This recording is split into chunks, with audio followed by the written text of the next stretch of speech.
Digníssimos e amados irmãos em Cristo, saúdo-vos a todos na paz do Senhor e Salvador Jesus Cristo. Um bom dia especial para todos. Vamos refletir uns 5 minutos na palavra do Senhor neste dia. Vamos abrir a palavra de Deus, o Evangelho, segundo escreveu o evangelista Mateus, capítulo de número 16, capítulo 16, versículos de número 18 e o 19. Também eu te digo, e tu és Pedro, e sobre esta pedra edificarei a minha igreja, e as portas do inferno não prevalecerão contra ela. 19. Dar-te-ei as chaves do reino dos céus. O que ligares na terra será ou terá sido ligado nos céus, e o que desligares na terra terá sido desligado nos céus. Bendito seja o nome do Senhor para todo sempre. Digníssimos e prediletíssimos irmãos e amigos,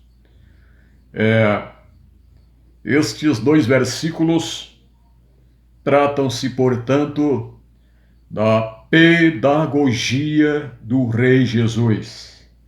Tu és Pedro. O nome Pedro no grego é Petros.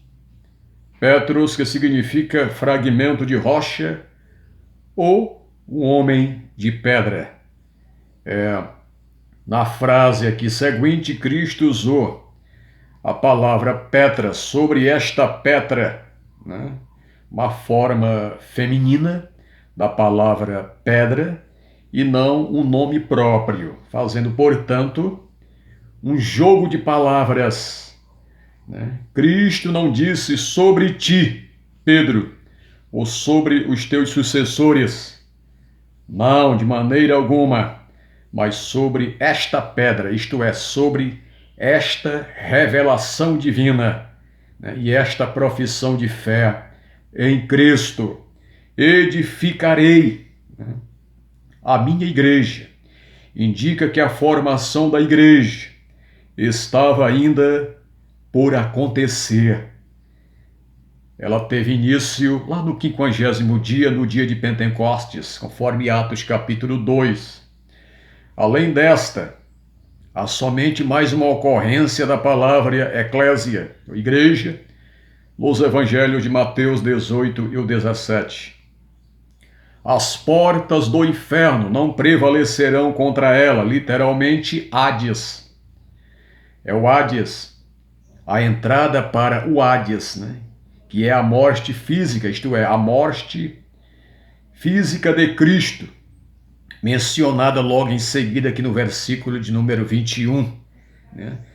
Desde esse tempo, começou Jesus Cristo, que na sequência, a mostrar a seus discípulos que lhe era necessário seguir para Jerusalém e sofrer muitas coisas dos anciãos, dos principais sacerdotes e dos escribas, ser morto e ressuscitado no 3º dia, quando Cristo foi até ao Hades, desceu às regiões abismais, no abissos, né? Que denota o Hades, lugar dos mortos. Cristo foi e apregoou aos espíritos em prisão, creio eu, acredito eu, a proclamação da sua vitória sobre a morte. Glória seja dada ao Senhor para sempre.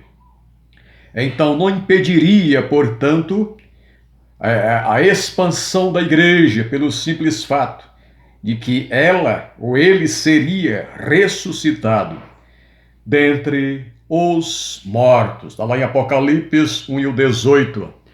Aquele que vive estive morto, né? A primeira parte do versículo fala da sua morte, dos seus sofrimentos, né? Da morte de cruz. Mas a segunda parte do versículo 18 fala, portanto, da sua vitória sobre a morte. Mas eis aqui estou vivo pelos séculos dos séculos, e tenho as chaves da morte e do inferno ou do Hades. As chaves denotam, revelam, né, a autoridade para abrir as portas da cristandade. Ela foi dada a Pedro, né, que usou para os judeus lá no 50º dia, no dia de Pentecostes, bem como também aos gentios, a nós, né, que éramos gentios, lá na casa de Cornélio, né? Bendito seja o nome do Senhor para sempre. Sobre a questão do ligar, né? Do ligar, né? Conforme o versículo de número 19, né? E o que ligares na terra terá sido ligado nos céus, e o que desligares na terra terá sido desligado nos céus. A questão aqui do ligamento, né? Jesus fala, na verdade, da iniciativa de ligar e desligar. A iniciativa não parte de nós, não, mas vem do céu, e não dos apóstolos, aos quais cabe apenas anunciar tais coisas. Bendito seja o nome do Senhor para sempre. Então, prediletíssimos e digníssimos irmãos e amigos, Petrus, Petra, Kéfras e as chaves do céu, né? Na suposição, na hipótese de que Cristo edificou sua igreja sobre Pedro, os papas trataram de estabelecer uma linha de sucessão, né, com esse apóstolo do Senhor Jesus, que inclusive era casado. Ele era casado. E para isso, lamentavelmente, eles embaralharam, né, as palavrinhas aqui gregas, Petros e Petra, encontradas aqui em Mateus, capítulo de número 16 e o 18, e trapacearam com uma exegese, uma interpretação até mesmo tendenciosa, né, confundindo a cristandade, uma vez que Petros quer dizer seixo, né, seja pedrinha, ou fragmento de rocha, e Pedro ou Petra significa rocha, né? Bendito seja o nome do Senhor. Cristo Jesus, que aqui no contexto e nos contextos é Cristo, sobre o qual foi edificada a igreja do nosso Senhor Jesus Cristo. Cristo, ele disse ao apóstolo, tu és Petrus, e sobre esta pedra edificarei a minha igreja, e as portas do inferno não prevalecerão contra ela. Equivocaram-se com essa sucessão. Nenhum autor grego jamais empregou a palavra Petros no sentido de Petra. Agostinho, por exemplo, o bispo de Hipona, também ensinava que a Petra, né, ou a pedra de Mateus, onde eu li, capítulo 16 e o 18, é de fato e na verdade Jesus Cristo. Pedro era conhecido como Simão Petros e não Simão Petra. Foi pastor de ovelhas e não pastor de pastores. Essa que é a verdade. Jesus, além de falar hebraico, né, grego, Jesus falava o aramaico, né, língua popular, e certamente o grego usado nas grandes cidades, e por essa razão, né, o catolicismo, quando se vê em dificuldades, escapa dizendo, né, que Mateus 16 e 18 foi proferido em aramaico, mas esse salto não os favorece de maneira alguma. Imaginemos que o mestre, no hipotético texto em aramaico, tivesse dito, tu és Kéfras, né, e sobre esta Kéfras edificarei a minha igreja, então teríamos problemas em João 1:42, onde a primeira expressão, Kéfras, significa Pedro e não Petra, né? Torna-se difícil, como que a igreja, colocar Pedro na cadeira de nosso Senhor e Salvador Jesus Cristo. Se houvesse realmente dúvidas, que exigisse definição sobre em quem a igreja foi edificada, todos os cristãos com certeza escolheriam o nome de Jesus. É mais coerente, muito mais razoável e verdadeiro. Pedro não comportaria tanta magnitude. Paulo escreveu à igreja de Corinto que Cristo é o alicerce da igreja, né? E advertiu que ninguém pode lançar outro fundamento conforme 1 Coríntios 3:11. Fundamento se coloca uma vez só. Se Pedro fosse o alicerce da igreja, como explicar a sucessão?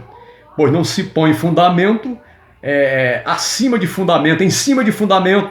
Esse apóstolo de Jesus, Pedro, corrige o catolicismo em sua carta, indicando que Cristo como a pedra principal, eleita e preciosa, sobre quem a igreja foi edificada. Está lá em 1 Pedro 2, 4-9. Se a igreja católica deseja encontrar o sucessor de Cristo, basta folhear o Novo Testamento no Evangelho segundo João, onde diz: eu rogarei ao Pai, e ele enviará um outro Consolador, o Espírito Santo, que ficará convosco para sempre. Meus irmãos e amigos, qualquer outro sucessor é, na verdade, muito suspeito, qualquer outro sucessor. No que diz respeito às chaves, a Igreja Católica sempre tropeçou nas palavras figuradas do Novo Testamento. Desta vez, as tomou ao pé da letra e gravou duas grandes chaves no escudo do Vaticano. Qualquer estudante da Bíblia deduz que as chaves que Cristo deu, né, a Pedro e aos demais apóstolos, à igreja, né, é a mensagem do Evangelho, que é o poder de Deus para a salvação de todo aquele que crê, que abre as portas da graça de Deus, concedendo salvação àqueles que creem que Cristo deu a Pedro, aos demais apóstolos, né? Bendito seja o nome do Senhor para sempre. Jesus dizia: eu sou a porta. Aquele que entrar por mim, salvar-se-á, entrará e sairá e achará pastagem. As chaves por ele referidas são símbolos da capacidade de abrir e explicar as verdades do Evangelho. Glória ao Senhor Jesus. Pedro usou essas chaves pregando, né, aos judeus, depois aos gentios, à igreja, né, e aos demais apóstolos receberem igualmente essa chave que é a mensagem do Evangelho. Se a Igreja Católica supõe uma chave material, pode esquecê-la, porque as portas do céu não se fecham e nem se abrem, conforme Isaías 60:11. Se em alguma circunstância for necessário movimentar essas portas, as chaves estão com Cristo, aquele que abre e ninguém fecha, aquele que fecha e ninguém abre. Glória ao Senhor. Apocalipse 3:7. Como a maioria dos católicos não leva a sério os dogmas da igreja, até porque às vezes não conhece a real história, né, da igreja, a história real da igreja, eles fazem chacota de tudo.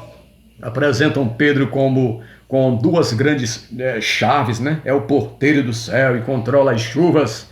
Santo Antônio, né, ajuda as pessoas a conseguir noivados e casamento, enquanto o Santo Onofre, né, é reverenciado pelos alcoólatras, pelos bêbados e assim por diante. Todas essas baboseiras, lamentavelmente humanistas, rebaixam de fato e na verdade o cristianismo. Jesus Cristo, ele é a porta. Jesus Cristo, ele tem as chaves da vida eterna, as chaves da salvação. Jesus Cristo venceu por nós. Um bom dia a todos, na paz do Senhor. Muito obrigado.